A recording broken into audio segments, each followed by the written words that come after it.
அன்னைக்கு வந்து அதிமுகலையும் பாஜகலையும் வாங்க வாங்க அப்படின்னு கூப்பிட்டாங்க. ரைட், எங்க கிட்ட 2 கட்சி இருக்கு, பழகி பாருங்க அப்படின்னு. அப்பெல்லாம் வந்து இது வந்து பாசிசம் அது இது அப்படி இப்படிலாம் சொல்லிட்டு ஒதுங்கி இருந்துட்டு அன்னைக்கெல்லாம் அவ்வளோ இருந்துட்டு இன்னைக்கு வந்து இப்போ இங்க வந்து சேர்றாங்க அப்படின்னு சொன்னா அப்பவே நீங்க உஷாராவணமா வாங்க.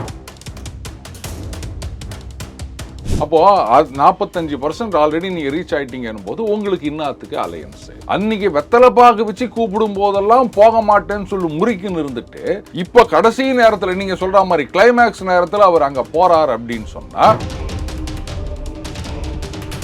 போறதுக்கு ஏதாவது கட்டாயம் ஏதாவது ஏற்பட்டுருச்சா? என்னங்க கட்டாயப்படுத்த முடியும்? என்ன பார்த்தா என்ன பயப்படுற மாதிரியா தெரியுது, என்ன பார்த்தா மெர்சல் ஆகிற மாதிரியா தெரியுது. பயப்படாதாலே ஒருவேளை பயப்பட வச்சுட்டாங்களோ? அப்படி எப்படி பயப்பட வைப்பாங்க? இன்னைக்கு விஜய் அவர்கள் கரூர் இன்சிடென்ட் தொடர்பா வந்து டெல்லிக்கு பயணப்படுறாரு. சரிங்க, அங்க போய் என்னங்க பண்ண முடியும்? நீங்க டெக்னிக்கலா லீகலா யோசிச்சு பாருங்க. சும்மா இதெல்லாம் சொல்லிக்க வேண்டியது. சிபிஐ வச்சு மிரட்டுறாங்க, என்ன மிரட்டுவாங்க? ஐடியை வச்சு மிரட்டுறாங்க, இடியை வச்சு மிரட்டுறாங்க. பயந்துட்டாரு அவரு. அப்புறம் சும்மா வந்து மர்சல் காமிச்சு சேர்க்குறாங்கன்றீங்க. அவருனோ ஒரு பெரிய சக்தி மாதிரி அவர் எப்படி மிரட்டி கூட வந்து சேர்த்துன்னு தான் ஜெயிக்கணுன்ற மாதிரி இதெல்லாம் யாரோ சில பில்டப், அதெல்லாம் ஒண்ணுமே கிடையாது. என்னவோ ஃபர்ஸ்ட் டைம் ஓட்டர்ஸ் அத்தனை பேரும் இவர் பின்னாடி ஓடி இருக்கிறதா இவங்களா நினைச்சுக்கிறது. படமே ஓட்ட முடியல அவரால், அதுக்கப்புறம் தானே ஃபர்ஸ்ட் டைம் ஓட்டர்ஸை வச்சு இவர் கட்சியை ஓட்டுறது. அப்படி இப்போ ஃபர்ஸ்ட் டைம் ஓட்டர்ஸ் இளைஞர்கள் எல்லாம் இவர் பின்னாடி இருக்காங்க. இவர் படம்லாம் 100 நாள் ஓடனால எந்த படம் 100 நாள் ஓடிச்சு? படத்தையே ஓட்ட முடியல, இவங்க அரசியலை ஓட்டுறாங்களா? ஏங்க வைத்தியர்ச்சல் கடுப்பு அரிசி நேக்குது அப்படின்னு ஒரு பட்டுன்னு ஒரு எறும்பு அடிக்கிற மாதிரி அவர் முதலமைச்சர் வந்து பேர் சொல்லாம சொல்லிட்டு போறாரு. அவங்க வந்து போற போக்குல ஏதோ ஒன்று பேரை சொல்லிட்டு போறாங்க, அவ்வளவுதான். இதை போய் ஒரு பெரிய விஷயமா? ஒரு கொசு கட்சினா அது அடிக்கலையா? அந்த மாதிரி தான். அதுக்காகவே வந்து பார்த்தீங்களோ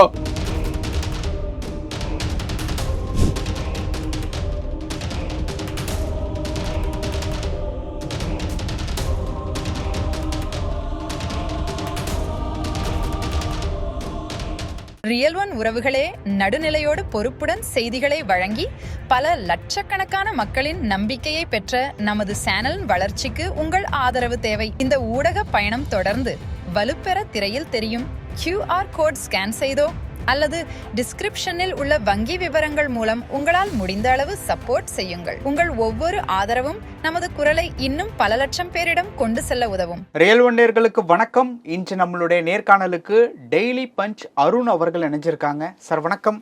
வணக்கம் தமிழ், எப்படி இருக்கீங்க? ரொம்ப நல்லா இருக்கப்பா. ஓகே, பெட்ரோல் பங்கு அந்த மாதிரி எதுவும் பிரச்சனை இல்லை, சிலிண்டர் வழக்கமா நல்லா இருக்கீங்களான்னு கேட்டுட்டு அப்படியே போயிடலாம். இல்ல தமிழ், நிஜமாவே எனக்கு ஒண்ணுமே புரியல. எப்படி இந்த மாதிரிலாம் வந்து கொஞ்சம் கூட யோசிக்க மாட்டோமா நம்ம? அப்படியே போய் குவியறது பெட்ரோல் பங்க்ல. என்னங்க வருமுன் காப்போம். என்னத்த வருமுன் காப்போம்? சரி, நீங்க அப்படி எதிர்பார்க்குற மாதிரி இனிமே பெட்ரோலே கிடைக்காதுன்னு வச்சுக்கோங்களேன். ஒரு தடவை டேங்கை ஃபுல் பண்ணிட்டா என்ன 1 வருஷம் ஃபுல்லா ஓட்டிட்டு இருப்பீங்களா நீங்க? இதுல பாத்தீங்கன்னா 100 ரூபாய்க்கு பெட்ரோல் போட்டு 1 வாரம் ஓட்டுறவங்கலாம் என்ன சும்மா லோக்கல்ல அப்படியே கடைக்கு போறதுக்கு இது பாரு, இவங்கெல்லாம் 1000 ரூபாய்க்கு பெட்ரோல் போட்டாங்க. இனிமே வந்து குறைஞ்சது 2 மாசத்துக்கு பெட்ரோல் பங்கு பக்கமே போக மாட்டாங்க. இப்போ பெட்ரோல் பங்கில் இன்னைக்கு பாருங்க காத்தடிக்குது. இன்னும் 2 நாள் பார்த்தீங்கன்னா எல்லாம் உட்காந்து யூடியூப் வீடியோ ரீல்ஸ் இதைத்தான் பார்த்துட்டு இருப்பாங்க. அங்கே உட்காந்து ரீல்ஸ் போட்டாலும் ஆச்சரியம். ஏன்னா வேற என்ன பண்றது? பெட்ரோல் பங்க்ல எல்லாரும் ரொப்பி போட்டாங்க. ஏங்க இப்படி போய் எனக்கு ஒண்ணுமே புரியல. அது பக்கம் இன்னொரு கேஸ், ஐயோ கேஸ் கிடைக்கலையே அப்படின்னு. ஏங்க நேற்று தான் தெரியுமா உங்க வீட்டில் கேஸ் சிலிண்டர் தீர்ந்து போச்சு அப்படின்னு? இதுக்கு முன்னாடி தெரியாதா? இப்போ கேஸ் இருக்குல்ல, புக்கிங்கே பிளாக் பண்ணிட்டாங்களே. என்ன பிளாக் பண்ணாங்கன்னு கேட்குறேன். ஏற்கனவே சிலிண்டர் வந்ததுன்னா 21 நாள் கழிச்சு தான் புக் பண்ணணும், அதான் ரூல். அதை 25 இருக்காங்க, அவ்வளோதான், முடிஞ்சு போச்சு. வழக்கமாக ஒரு நாளைக்கு 55 லட்சம் சிலிண்டர் புக் பண்ணுவாங்களாம். இப்போ பார்த்தீங்கன்னா 77 லட்சம் புக் பண்ணிட்டு இருக்கிறாங்களாம். ஏன் 22 லட்சம் பேர் திடீர்னு முடிச்சுன்னு எங்கள் வீட்டில் 2 சிலிண்டரும் காலி அப்படின்னு இப்போ தான் பார்த்தாங்களா?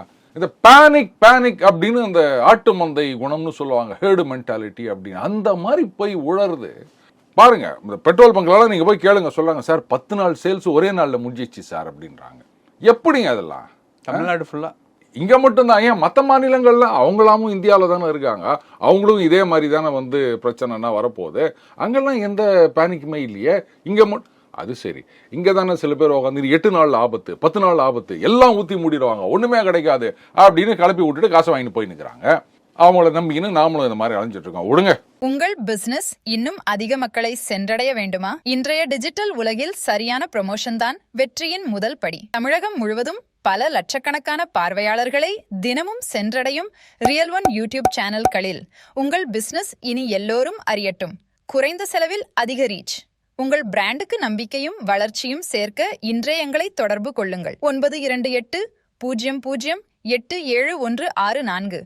ஓகே, இப்போ நம்ம கேள்விக்குள்ளே போகலாம்.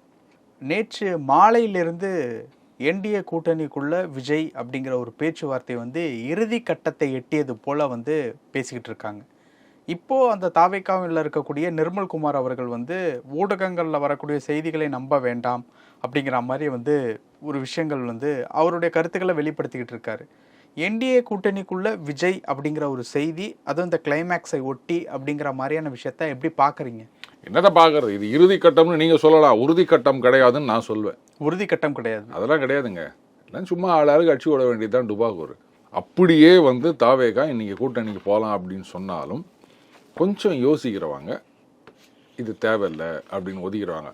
பாருங்க தமிழை, நீங்கள் வந்து ஒரு வண்டியோ இல்லை ஊடோ ஒரு நிலமோ நீங்கள் கேட்டுனுக்கிறீங்க. உதாரணத்துக்கு வச்சுப்போமே, அதெல்லாம் முடியாது, என்ன இது வேலை என்ன தெரியுமா, இவ்வளோ தெரியுமா, இது 1 கோடி ரூபா அப்படின்னு சொல்லிட்டு இருந்தவன் திடீர்னு வந்து அந்த ஊட்டை வந்து உங்களுக்கு 10 லட்ச ரூபாய்க்கு கொடுக்குறேன் அப்படின்னு சொன்னால் யோசிப்பீங்களா மாட்டீங்களா? அவன் வீட்டில் ஏதோ பிரச்சனை இருக்குன்னு யோசனை வரும். 1 கோடி ரூபாய்க்கு கேட்கும் போது கொடுக்க மாட்டேன்னு சொன்னவன் இப்போ வந்து 10 லட்ச ரூபாய்க்கு ஆஃபர் பண்ணுறான் அப்படின்னா, ஆஹா அங்கே ஏதோ வந்து ரோடு வரப்போது போல இருக்குது, பிரிட்ஜ் வரப்போது போல இருக்குது, யோசிப்போமா மாட்டோமா? அதே மாதிரி அன்னைக்கு வந்து அதிமுகலையும் பாஜகலையும் வாங்க வாங்க அப்படின்னு கூப்பிட்டாங்க, ரைட்? எங்ககிட்ட 2 கட்சி இருக்கு, பழகி பாருங்க அப்படின்னு. அப்பெல்லாம் வந்து இது வந்து பாசிசம், அது இது அப்படி இப்படிலாம் சொல்லிட்டு ஒதுங்கி இருந்துட்டு, இன்னைக்கு கூட்டணிக்கு இது பாருங்க, அவங்க வராங்களா இல்லையா, இவங்க கூப்பிடுறாங்களா, அதெல்லாம் எனக்கு தெரியாது. நான் ஒரு ஆர்குமெண்ட் சேக் சொல்லிட்டு இருக்கேன். அன்னைக்கெல்லாம் அவ்வளோ இருந்துட்டு இன்னைக்கு வந்து இப்போ இங்கே வந்து சேர்றாங்க அப்படின்னு சொன்னால் அப்போவே நீங்கள் உஷாராவணமா வேணாமா? நானாக இருந்தேன்னா அதான் பண்ணுவேன். என்னங்க 45% ரீச் பண்ணிட்டாங்கன்னு சொன்னாங்க ஓட்டு சதவீதம், அதுவும் 50% தொகுதிகளில் இவங்க வந்து ஆல்ரெடி வின்னிங்கில் இருக்காங்களாம், 117. அப்புறம் உங்களுக்கு எது கூட்டணி, எது என்ன 1-2 சீட்டு ஜெயிக்கிறதுக்கா? உங்களுக்கு தான் தேவையில்லை. நீங்கள் தான் ஆல்ரெடி 117 லீடிங்கு, மீதி 117க்கு தான் போட்டியே. அது கூட எலெக்ஷன் வர வர பிரச்சாரம் பண்ண அந்த 117ஐயும் நீங்கள் அப்படியே தூக்கி சாப்பிட்டு போறீங்க.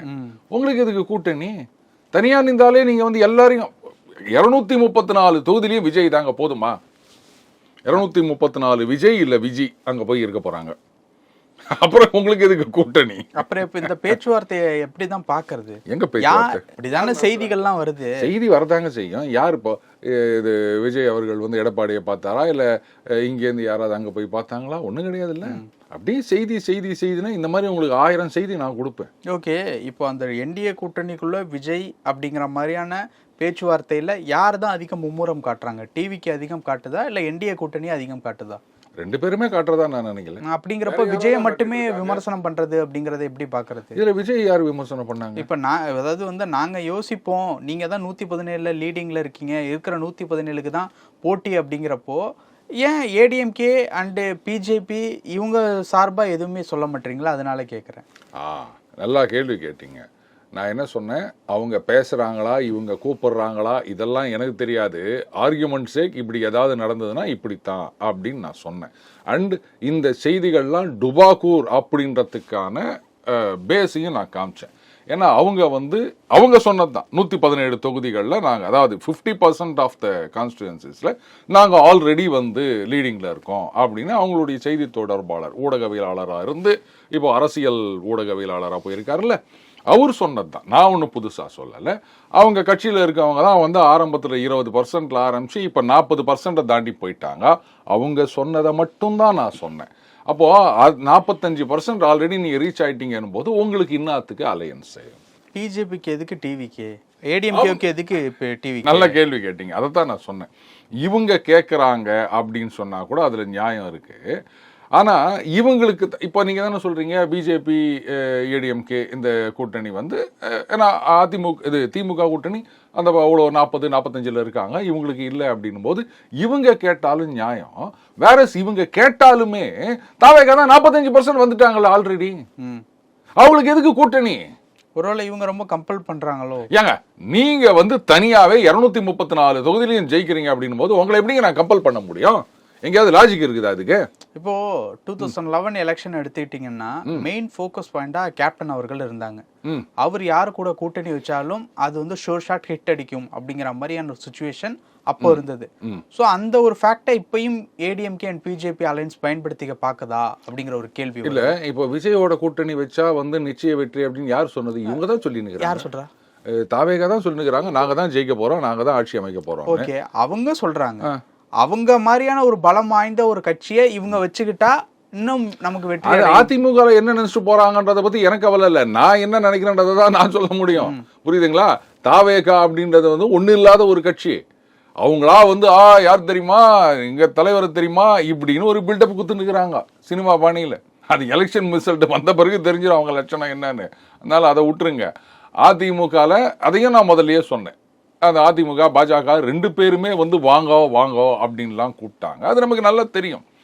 அப்பெல்லாம் போகாம இப்ப வராருன்னு சொன்னா அப்ப இவங்க உஷாராவணமா வானாமா? இதுதான் என் கேள்வி. அன்னைக்கு வெத்தலை பாக்கு வச்சு கூப்பிடும் போதெல்லாம் போக மாட்டேன்னு சொல்லி முறிக்குன்னு இருந்துட்டு இப்ப கடைசி நேரத்துல நீங்க சொல்ற மாதிரி கிளைமேக்ஸ் நேரத்துல அவர் அங்க போறாரு அப்படின்னு சொன்னா, யாரு கூப்பிட்டு போறாரு அப்படின்னு கூப்பிட்டு போறத விடுங்க, கூப்பிட்டு போறாரா இல்ல கூப்பிடாம போறாரா, வடவர் போறாருன்றதுதான் இது எங்க ஆபரேட்டிவ் பார்ட். கூப்பிட்டாங்கன்னா கூப்பிடுறாங்க, அது தேவையில்லை.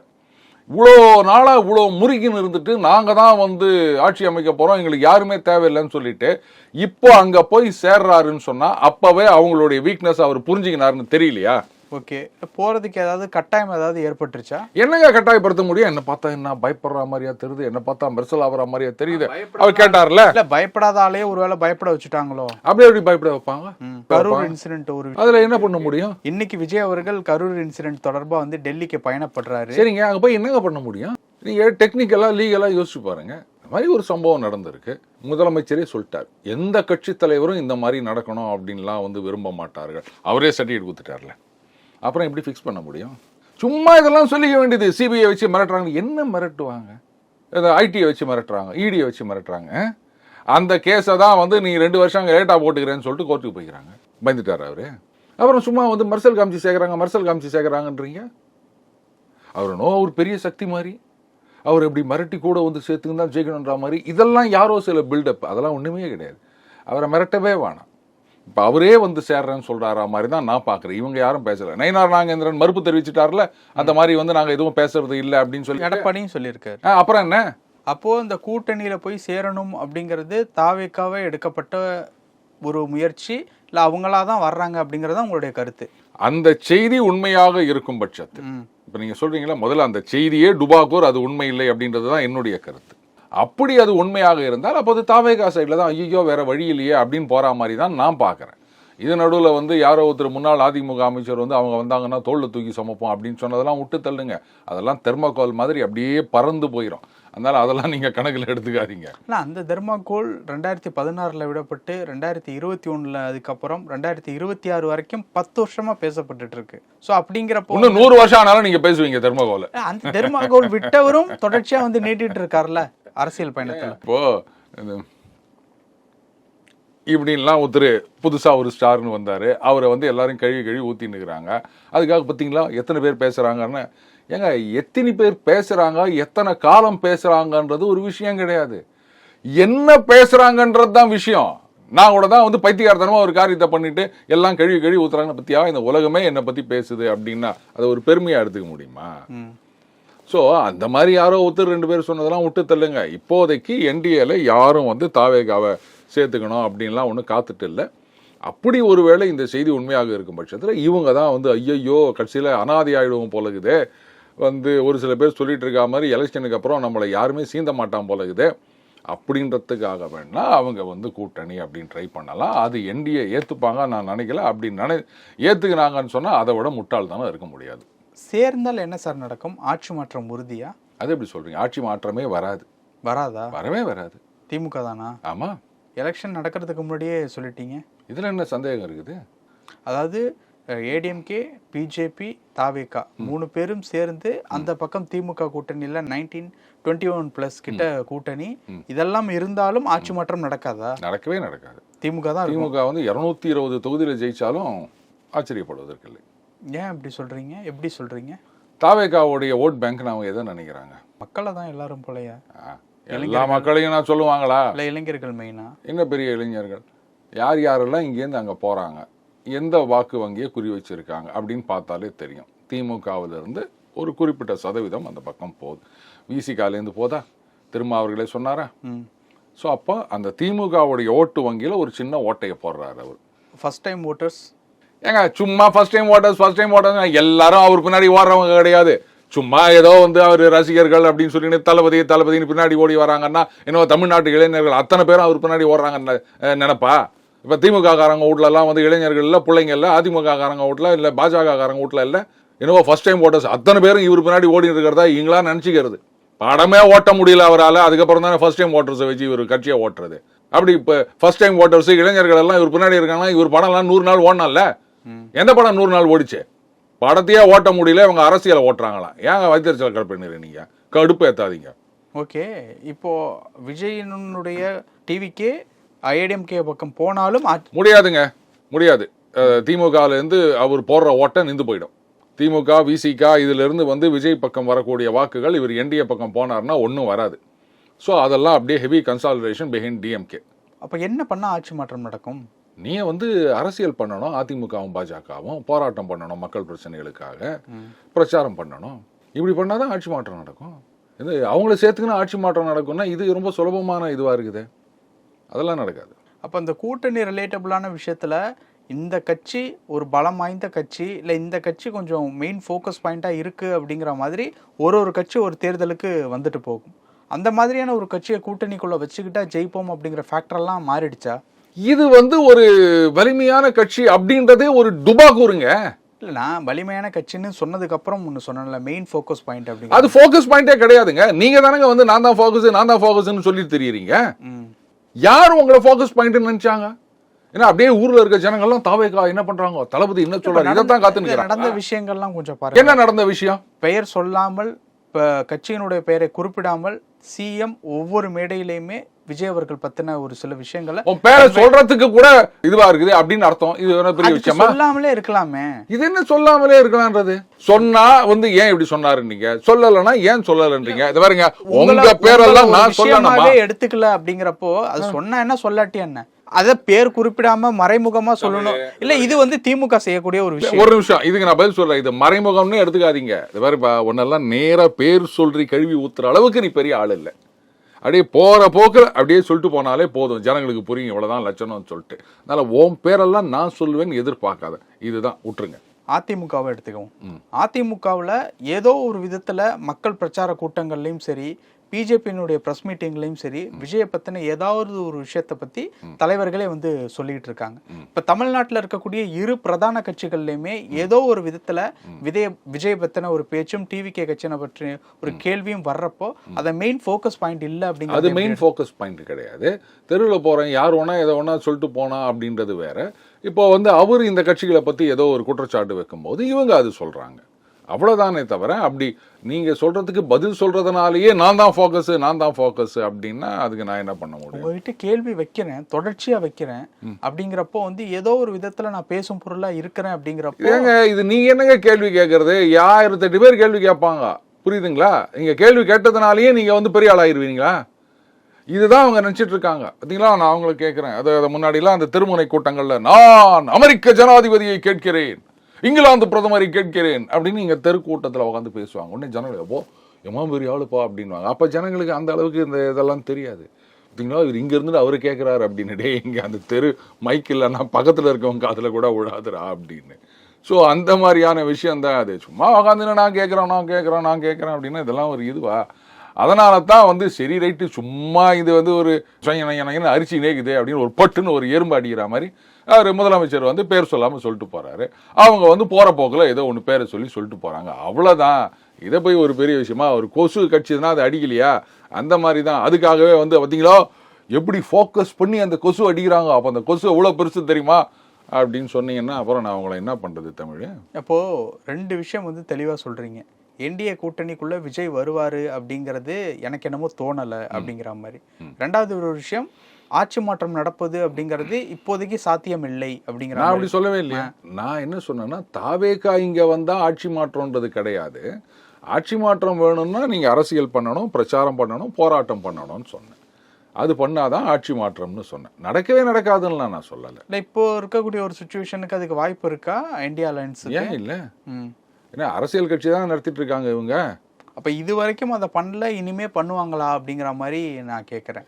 அதாவது நீங்கள் வந்து பாராளுமன்ற தேர்தலுக்கு முன்னாடி பார்த்தீங்கன்னா எஃபெக்டிவாக பண்ணலை.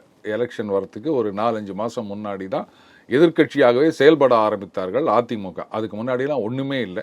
சொல்லப்போனால் அப்போ பாஜக தான் எதிர்க்கட்சியாக செயல்பட்டு வந்தார். இப்போ வந்து அட்லீஸ்ட் இப்போவாது எதிர்க்கட்சியாக செயல்பட வேண்டும். அப்போதானங்க ஜனங்க மத்தியில் ஒரு நம்பிக்கை வரும்.